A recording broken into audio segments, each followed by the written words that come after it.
இல்ல களத்தை பொறுத்தவரைக்கும் ஆம் ஆத்மிக்கு சாதகமான களமாக தான் அது இருக்கிறது. அதுல ஒண்ணும் சந்தேகத்திற்கு இடம் இருக்கிற மாரி தெரியல. ஆனா, ஆம் ஆத்மி கட்சிக்கும், பாஜகவுக்குமான அந்த ஃபைட் கொஞ்சம் டஃப்பா இருக்கிற மாரியும் ரிப்போர்ட்ஸ் அங்கேருந்து வருது. ஏன்னு பார்த்தீங்கன்னா, அரவிந்த் கெஜ்ரிவால் அவர்களுடைய அந்த கேம்பெயின் ஸ்பீச்சஸ் முன்ன மாரி கொஞ்சம் கொஹெசிவா இல்ல.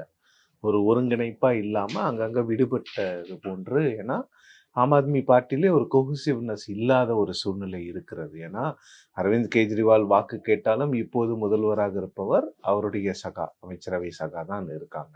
அவர் முதலமைச்சராக இல்லை. அவர் ஆம் ஆத்மி கட்சியினுடைய தலைமை ஒருங்கிணைப்பாளராக மட்டும் தான் இருக்கிறார். ஸோ அப்படி இருக்கும் பொழுது, கடந்த தேர்தல்ல 2020ஆம் ஆண்டு கெஜ்ரிவால் அவர்கள் சென்று மக்களிடம் வாக்கு சேகரிக்கும் பொழுது, அவர் ரொம்ப கான்ஃபிடென்ட்டா நான் இந்த 5 வருஷத்துல எஜுகேஷன் செக்டர்ல இவ்ளோ விஷயம் பண்ணியிருக்கேன். ஹெல்த் செக்டர்ல இவ்ளோ விஷயம் பண்ணியிருக்கேன். எனக்கு ஓட்டு போடுங்கன்னு சொல்லும்போது, மக்கள் அவரை நம்புவதற்கான காரணங்கள், முகாந்திரங்கள் அதிகம்.